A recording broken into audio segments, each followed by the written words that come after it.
പ്രിയപ്പെട്ട പ്രേക്ഷകരെ, ഈ രാവിലെ തൃശ്ശൂർ റെയിൽവേ സ്റ്റേഷനിൽ ഒരു വലിയ തീപിടുത്തം ഉണ്ടായല്ലോ. അപ്പോൾ അതിന്റെ അപ്ഡേഷൻസ് നോക്കിക്കൊണ്ട് നമുക്ക് ഇപ്പോൾ ഈ മണിക്കൂർ സ്റ്റാർട്ട് ചെയ്യാം. രണ്ടാമത്തെ പ്ലാറ്റ്ഫോമിനോട് ചേർന്ന ഒരു ബൈക്ക് പാർക്കിങ്ങിലാണ് ഈ തീപിടുത്തം ഉണ്ടായത്.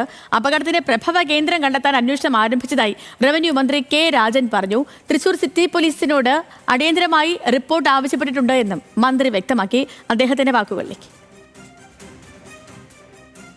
ഏതാണ്ട് 6:30 മണിയോടുകൂടി ആണ് ഇത് ഉണ്ടായിട്ടുള്ളത് എന്നാണ് പ്രാഥമികമായിട്ട് കാര്യങ്ങളിൽ നിന്ന് സമയത്തെക്കുറിച്ച് ഏതാണ്ടുള്ളൊരു ധാരണ ഉണ്ടാകുന്നത്.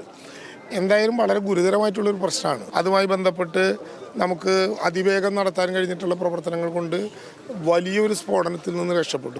ഇതിൻ്റെ പ്രഭവ കേന്ദ്രം ഏതാണെന്ന്, എങ്ങനെയാണ് ഈ പ്രശ്നങ്ങൾ ഉണ്ടായത് എന്നുള്ളതിനെക്കുറിച്ച് വളരെ ഗൗരവമായിട്ടുള്ളൊരു അന്വേഷണം തന്നെയാണ് ആലോചിക്കുന്നത്. ഇതിൻ്റെ ഭാഗമായി കമ്മീഷനോട് ഏറ്റവും പെട്ടെന്ന് ഫോറൻസിക് ഉൾപ്പെടെയുള്ള ഉദ്യോഗസ്ഥന്മാരെ കൂട്ടിച്ചേർത്തുകൊണ്ട് പ്രാഥമികമായി റിപ്പോർട്ട് നൽകാൻ ആവശ്യപ്പെട്ടിട്ടുണ്ട്. ജില്ലാ ഭരണകൂടത്തിൻ്റെ ഭാഗമായി കളക്ടറോട് ആ അന്വേഷണത്തെക്കുറിച്ച് നിരീക്ഷിക്കാനും പറഞ്ഞിട്ടുണ്ട്.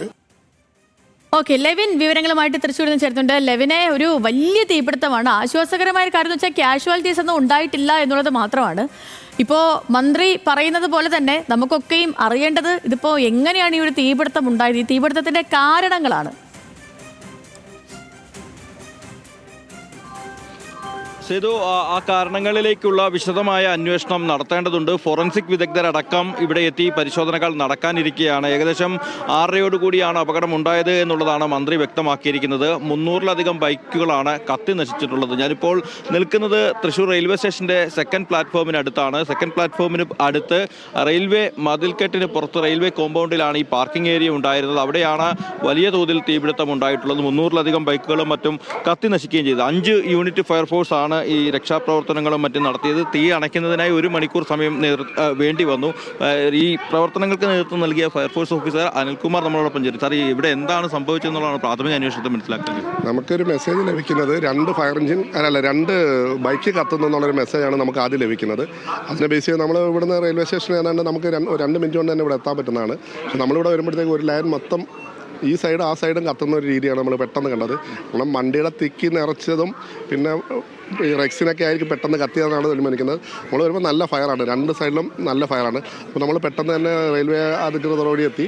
അപ്പോൾ അവർ പറയുന്നത് ആ ഭാഗത്ത് റെയിൽവേയുടെ ഒരു ക്യാബിനുണ്ട്, അവിടെ കമ്പ്യൂട്ടറൈസ്ഡ് സംവിധാനങ്ങളാണ്. അതിനെന്തെങ്കിലും സംഭവിച്ചു കഴിഞ്ഞാൽ ട്രെയിൻ ഗതാഗതം പൂർണ്ണമായിട്ട് നിൽക്കേണ്ട ഒരു അവസ്ഥ വരുമെന്ന് പറഞ്ഞു. ആ ഭാഗം കേന്ദ്രീകരിച്ചുകൊണ്ട് ഒരു വാഹനവും ഈ ഭാഗത്ത് കേന്ദ്രീകരിച്ചുകൊണ്ട് മറ്റൊരു വാഹനവും ഇട്ട് നമ്മൾ ഫയർ പുട്ട് ഔട്ട് ചെയ്യാൻ തുടങ്ങുകയും അതോടൊപ്പം തന്നെ നമ്മൾ മറ്റുള്ള യൂണിറ്റുകൾ തൃശ്ശൂർ, പുതുക്കാട്, ഇരിങ്ങാലക്കുട, കുന്നംകുളം എന്നീ യൂണിറ്റുകൾ നമ്മൾ മെസ്സേജ് കൊടുക്കുകയും ചെയ്തു. പിന്നെ സ്റ്റേഷനിലുണ്ടാവുന്ന രണ്ടാമത് ഒരു വാട്ടർ ബൗസർ എന്ന് പറഞ്ഞാൽ 12,000 ലിറ്റർ കപ്പാസിറ്റിയുള്ളൊരു വണ്ടിയുണ്ട്. ആ വാഹനം എത്തിച്ചു. നമ്മൾ 3 ഭാഗത്തുനിന്ന് തന്നെ തുടങ്ങി. പക്ഷേ എന്നിരുന്നാലും ഈ ബൈക്കുകളുടെ ബാഹുല്യവും പിന്നെ ഈ പെട്രോൾ വാഹനമായതുകൊണ്ട് പെട്ടെന്ന് തന്നെ തീ ഒരേ സമയം തന്നെ തീ ഒന്നിച്ച് പടരുകയും അതോടൊപ്പം തന്നെ ആ തീയുടെ ചൂടിൽ ടെമ്പററി ആയിട്ടുള്ള ഷെഡ് താഴോട്ട് വീഴുകയും ചെയ്തു. ഈ ഫയർ എക്സ്റ്റിങ്ക്യൂഷൻ സംവിധാനങ്ങളൊന്നും ഇല്ലായിരുന്നു. സംവിധാനങ്ങൾ നമ്മൾ നോക്കുമ്പോൾ ഫിസിക്കലി കാണുന്നില്ല. ഇനി അത് അവർ ഉപയോഗിച്ചിട്ടുണ്ടോ അല്ലെങ്കിൽ അവർ അത് ഉണ്ടായിരുന്നോ എന്നുള്ള കാര്യങ്ങൾ നമുക്ക് ഇനി ആ ബന്ധപ്പെട്ട ആ കെയർടേക്കറുമായിട്ട് പരിശോധന ചെയ്യണം. ഇപ്പം നമ്മൾ ഉണ്ടായിരുന്നെന്നാണ് പറയുന്നത്. അവരാണ് വിളിച്ചതെന്നാണ് പറയുന്നത്, മെസ്സേജ് തന്നതെന്നാണ് പറയുന്നത്. പക്ഷേ അവർ ഞാൻ ഇതുവരെ കാണാൻ പറ്റിയിട്ടില്ല എനിക്ക്. കാരണം നമ്മൾ മെയിനായിട്ട് ഇപ്പം നോക്കിയതെന്ന് പറഞ്ഞു കഴിഞ്ഞാൽ മറ്റുള്ള ഇനിയിപ്പോൾ നമ്മൾ മെയിനായിട്ട് നോക്കുന്നതെന്ന് പറഞ്ഞാൽ ഏതെങ്കിലും കാഷ്വാലിറ്റീസ്, എന്തെങ്കിലും അബദ്ധത്തിൽ കാരണം ആരെങ്കിലും പെട്ടിട്ടുണ്ടോ. ബഹുമാനപ്പെട്ട മിനിസ്റ്റർ അത് പ്രത്യേകം സൂചിപ്പിച്ചിട്ടുണ്ട്. അപ്പോൾ അതിന് വേണ്ടിയുള്ള അടുത്ത ഘട്ടത്തിലേക്കാണ് നമ്മളിപ്പോൾ കടക്കുന്നത്.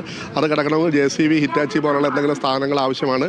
അത് കൊണ്ടുവന്നതിന് ശേഷം ഈ ഷീറ്റ് മാറ്റിയതിന് ശേഷം മാത്രമേ നമുക്ക് അങ്ങനെ ഒരു നിഗമനത്തിൽ പൂർണ്ണമായിട്ടും എത്താൻ സാധിക്കുള്ളൂ. അപകട സാധ്യത ഇവിടെ നിലനിൽക്കുന്നു. നിലവിൽ അപകട സാധ്യതയില്ല. നിലവിൽ മറ്റുള്ള അപകട സാധ്യതകളൊന്നും ഇപ്പോൾ നിലവിലില്ല. ഇനി ഏതെങ്കിലും കാഷ്വാലിറ്റി ഉണ്ടെങ്കിൽ അത് നോക്കേണ്ട അവസ്ഥയുണ്ട്. അത് നമുക്ക് മാനുവലായിട്ട് ചെയ്യാൻ പറ്റുന്ന ഭാഗങ്ങളെല്ലാം നമ്മൾ നോക്കി അവിടെ ഇല്ല.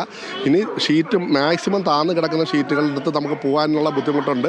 അവിടെ JCB പോലുള്ള ഉപകരണങ്ങൾ കൊണ്ടുവന്നതിന് ശേഷം നമ്മളത് പരിശോധിച്ചതിന് ശേഷം അതുകൂടി ഉറപ്പുവരുത്തിയതിന് ശേഷമേ ഫയർഫോഴ്സ് ഇവിടുന്ന് പോവുകയുള്ളൂ. അനിൽകുമാർ സാർ വ്യക്തമാക്കിയതുപോലെ അപകട സാധ്യതകൾ ഇപ്പോൾ നിലവിലില്ല. ഏതായാലും സുരക്ഷാ ഓഡിറ്റിംഗ് അടക്കമുള്ള കാര്യങ്ങൾ നടത്തേണ്ടതുണ്ട്, പരിശോധനകൾ അടക്കമുള്ള കാര്യങ്ങൾ നടത്തേണ്ടതുണ്ട്. ഇനി ഫോറൻസിക് പരിശോധനകളിലേക്ക് കടക്കണം. അതേപോലെ തന്നെ ഇതിൻ്റെ അപകട കാരണം എന്തെന്ന് കണ്ടെത്തണം. പ്രാഥമിക വിവരം അനുസരിച്ചുകൊണ്ട് ഈ മുകളിലുള്ള ഈ റെയിൽവേ ട്രെയിനുകളിലേക്ക് പോകുന്ന റെയിൽവേ ഇലക്ട്രിക് ലൈനിൽ നിന്നുമുള്ള തീപ്പൊരി ഈ ഷെഡിന് പരിസരത്തേക്ക് വീണ് അവിടെ നിന്നും വാഹനങ്ങൾക്ക് തീ പിടിച്ചതാകാം എന്നുള്ളതാണ്. മറ്റെന്തെങ്കിലും സാധ്യതകളുണ്ടോ എന്നതടക്കമുള്ള കാര്യങ്ങൾ കൂടി പരിശോധിക്കുന്നുണ്ട്. ഇപ്പോൾ റവന്യൂ മന്ത്രിയും തൃശ്ശൂർ ഡെപ്യൂട്ടി മേയർ എ പ്രസാദും അടക്കമുള്ള ആളുകൾ ഈ കാര്യങ്ങളെക്കുറിച്ച് ചർച്ച ചെയ്യുകയാണ്. നമ്മളുടെ ഒരു പ്രാഥമിക അന്വേഷണത്തിൽ ഏതെങ്കിലും വിവരങ്ങൾ ലഭിക്കുന്നുണ്ട്? എന്താണ് സംഭവിച്ചത്? ഇല്ല, ഫോറൻസിക്കുകാർ വന്നുകൊണ്ടിരിക്കുന്നേ ഉള്ളൂ. പോലീസും ഫയർഫോഴ്സും RPF കൂടെ ഉണ്ട്. ഏതാണ്ട് 2 മണിക്കൂർ കൊണ്ട് അവർ പ്രാഥമികമായ കാര്യങ്ങൾ കിട്ടും. 14 CCTV ക്യാമറകൾ ഇവിടെ ഉണ്ടായിരുന്നു എന്നാണ് പറയുന്നത്. ഹാർഡ് ഡിസ്ക് കത്തിയിട്ടുണ്ടെങ്കിലും റിട്രൈവ് ചെയ്തെടുക്കാൻ പറ്റും എന്നവർ സൂചിപ്പിക്കുന്നു. അപ്പോൾ അതുകൂടി കിട്ടണം. ഇവിടെ രാവിലെ 2 സ്ത്രീകളാണ് പേൻ പാർക്കിലുണ്ടായിരുന്നത്. അവരുടെ മൊഴി അനുസരിച്ച് ഇപ്പോൾ നമ്മൾ നിൽക്കുന്നതിൻ്റെ മുകളിലുള്ള ഭാഗത്തെ ലൈനിൽ നിന്ന് ഒരു സ്പാർക്ക് ഉണ്ടായതായിട്ടാണ് കണ്ടത് എന്നാണ് അവർ രേഖപ്പെടുത്തുന്നത്. പക്ഷേ അതുകൊണ്ട് മാത്രം മതിയാകില്ല, കാര്യങ്ങൾ വിശദമായിട്ട് അന്വേഷിക്കേണ്ടി വരും. എന്തായാലും ഇത് നേരത്തെ പറഞ്ഞതുപോലെ ഗൗരവമായിട്ടുള്ളൊരു ചൂണ്ടുവലകയാണ്. സുരക്ഷാ വീഴ്ച ഏതെങ്കിലും തരത്തിലുണ്ടായിട്ടുണ്ടോ എന്ന് പരിശോധിക്കണം. എവിടെ നിന്നാണ് ഇതിൻ്റെ പ്രഭവ കേന്ദ്രം എന്നാലോചിക്കണം. റെയിൽവേ സ്റ്റേഷൻ്റെ സാധാരണ നിലയിൽ ഗുഡ്സ് ട്രെയിൻ നിൽക്കേണ്ടതെന്ന അല്ലെങ്കിൽ ഗുഡ്സ് ട്രെയിൻ പോകാമായിരുന്ന ഒരു പാളത്തിനോട് ചേർന്നാണിത് എന്ന് മാത്രമല്ല ഈ ലൈൻ പോകുന്നതിൻ്റെ തൊട്ട് താഴെയും അതിൻ്റെ പാർക്കിങ്ങും ആസ്പെറ്റോസും ഉണ്ട്. അപ്പോൾ അതൊക്കെ വളരെ ഗൗരവമായി നോക്കി ഏതെങ്കിലും വിധത്തിലുള്ള അപകടങ്ങളുണ്ടെങ്കിൽ അത് മാറ്റാനും നാണമേലാക്കം ഇല്ലാതാക്കാനും നോക്കണം. സത്യത്തിൽ ഒരു വലിയ ദുരന്തത്തിൽ നിന്നാണ് നമ്മൾ രക്ഷപ്പെട്ടത്. ഇപ്പോൾ ഈ ചിത്രങ്ങളിൽ നിങ്ങൾക്ക് ഇവിടെ കാണാവുന്നത് പോലെ ടാങ്കുകൾ മുഴുവൻ കത്തി നശിച്ച നിലയിലാണ്. ഒരു 300ഓളം വാഹനങ്ങളുടെ പെട്രോൾ ടാങ്കുകൾ ഒരുമിച്ചായിരുന്നു കത്തിപ്പിടിക്കുന്നതെങ്കിൽ ഇതിനേക്കാൾ വലിയൊരു അപ്പുറത്തൊരു പെട്രോൾ ബോംബായിട്ട് മാറിയാണ്. മാത്രമല്ല നമ്മൾ ലെവിൻ ഉൾപ്പെടെ നമ്മൾ നിൽക്കുന്ന പ്രസാദ് ഉൾപ്പെടെ നമ്മൾ നിൽക്കുന്ന ഈ സ്ഥലം വേണമെങ്കിൽ ഗുഡ്സുകൾക്ക് പാർക്ക് ചെയ്യാനും ഗുഡ്സുകൾക്ക് അവരുടെ വഴി തിരിക്കാനും വേണ്ടിയിട്ടുള്ള സ്ഥലമാണ്. ഒരു ഗുഡ്സ് ട്രെയിൻ നിൽക്കുന്ന നേരത്താണ് ഇതുണ്ടായത്, കത്തിപ്പിടുത്തം ഉണ്ടായതെന്ന് വെച്ചാൽ ഇതിനേക്കാൾ ഭീകരമാകും. അപ്പോൾ ഞാൻ ഉണ്ടാകാൻ പോകുന്ന ഇത്തരത്തിലുള്ള ദുരന്തങ്ങളുടെയൊക്കെ ഒരു ദീർഘകാഴ്ച വേണമെന്നുള്ളത് കൊണ്ടാണ് അന്വേഷണം നടത്തണം. അന്വേഷണത്തിൽ ഇതിൻ്റെ സുരക്ഷ സംബന്ധിച്ചിട്ടുള്ള കൃത്യമായ ധാരണയുണ്ടാവണം. അഗ്നി സുരക്ഷാ ഉപകരണങ്ങൾ ഇതിനകത്ത് സൂക്ഷിച്ചുവെന്നും അത് അടിച്ചപ്പോൾ അതുമായി ബന്ധപ്പെട്ട റിസൾട്ട് അല്ല കിട്ടിയതെന്നും ഇവിടുത്തെ പേൻ പാർക്കിലെ ജീവനക്കാരി പറഞ്ഞതായിട്ട് പോലീസ് പറയുന്നുണ്ട്. ഇതെല്ലാം സംബന്ധിച്ച് സുരക്ഷ എങ്ങനെ ഉണ്ടായിരുന്നു, ഏതാണ് പോകുന്നത്, എന്താണ് വിഷയങ്ങളെന്നൊക്കെ നമുക്ക് മനസ്സിലാക്കാൻ പറ്റും. ഈ കാണുന്ന പ്ലാറ്റ്ഫോം വടക്കോട്ട് പോകുന്ന മുഴുവൻ ട്രെയിനുകളും നിൽക്കേണ്ട ഒരു പ്ലാറ്റ്ഫോമാണ്. രാവിലെ ആളുകൾ വണ്ടി ഇവിടെ പാർക്ക് ചെയ്തിട്ട് സ്വാഭാവികമായിട്ടും ഇതൊക്കെ ചാടിയിട്ടാണ് പെട്ടെന്ന് കിട്ടാൻ ആ നേരത്തേക്ക് ഓടിപ്പോകുകയല്ലേ ചെയ്യുക. ആളുകളെല്ലാം കൃത്യം വഴിയിലൂടെ മുകളിൽ കയറി വരുന്നാവില്ല, ഇതിലൊക്കെ ചാടിപ്പോവുകയാണ് ആളുകൾ ചെയ്യുക.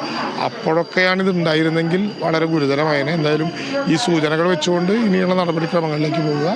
ഡെപ്യൂട്ടി മേയർ ഉൾപ്പെടെ കൗൺസിലർമാരും ജനപ്രതിനിധികളും ഞങ്ങളെല്ലാവരും നേരത്തെ മുതൽ തന്നെ ഈ കാര്യങ്ങളിൽ നിയന്ത്രിക്കാനും ഇടപെടാനുണ്ടായി. ഈ ഇപ്പോൾ ഉള്ളൊരു കാറ്റ്, ഇപ്പോൾ നമ്മൾ നിൽക്കുമ്പോൾ ഒരു കാറ്റുണ്ട്, ഇതിനേക്കാൾ കുറച്ച് കൂടി മോശമല്ലാത്ത കാറ്റാണ് നേരത്തെ ഉണ്ടായിരുന്നത്. അതുകൊണ്ട് ആളി പടരാൻ കൂടി ഒരു കാരണം ഉണ്ടാകും. ഇത് തുറന്നു കിടക്കുന്ന ഒരു സ്പേസ് അല്ല ആസ്പെറ്റോസ് ഉണ്ടെങ്കിൽ. അപ്പോൾ അതുകൊണ്ട് ഈ കാര്യങ്ങളിലൊക്കെ ഒരു ഗുരുതരമായിട്ടുള്ള ശ്രദ്ധ ക്ഷണിക്കാനും ഈ കാര്യങ്ങൾ നോക്കാനും വേണ്ടിയിട്ടുള്ള അന്വേഷണവും അതുമായി ബന്ധപ്പെട്ട പരിശോധനകളും തുടർന്നുണ്ടാകും. ഈ വേഗത്തിൽ രക്ഷാപ്രവർത്തനങ്ങൾ പൂർത്തീകരിക്കാനായിരുന്നു? അല്ല, കഴിയുന്ന വേഗത്തിൽ കാര്യങ്ങൾ നടന്നിട്ടുണ്ട്. ഇവിടെ മന്ത്രി സൂചിച്ച പോലെ 300ഓളം ബൈക്കുകൾ ഒരുമിച്ചിരിക്കുകയാണ്. ഈ 300ഓളം ബൈക്കുകളുടെ പെട്രോളിന്റെ ക്വാണ്ടിറ്റി നമുക്ക് ആലോചിച്ചറിയാൻ സാധിക്കും. അപ്പൊ ഇപ്പൊ ഉണ്ടായ അപകടത്തെ ഗൗരവമായി കാണുമ്പോൾ തന്നെ വലിയൊരു വാർത്ത തന്നെയാണ് ഉണ്ടായതല്ലേ ഈ രാവിലെ തൃശ്ശൂരുണ്ടായ വലിയ തീപിടുത്തം. ഇനിയിപ്പം അറിയേണ്ടത് ഈ പറഞ്ഞ പോലെ തീപിടുത്തത്തിന്റെ കാരണമാണ്, എന്തുകൊണ്ടാണ് തീപിടുത്തം ഉണ്ടായത്. ഇപ്പം പ്രാഥമിക നിഗമനങ്ങൾ മാത്രമേ ഉള്ളൂ. അപ്പോൾ അത് ഒരു സ്ഥിരീകരണത്തിലേക്കൊക്കെ എത്തണം. നമുക്ക് നോക്കാം അതെങ്ങനെ ഡെവലപ്പായിട്ട് വരുമെന്ന്.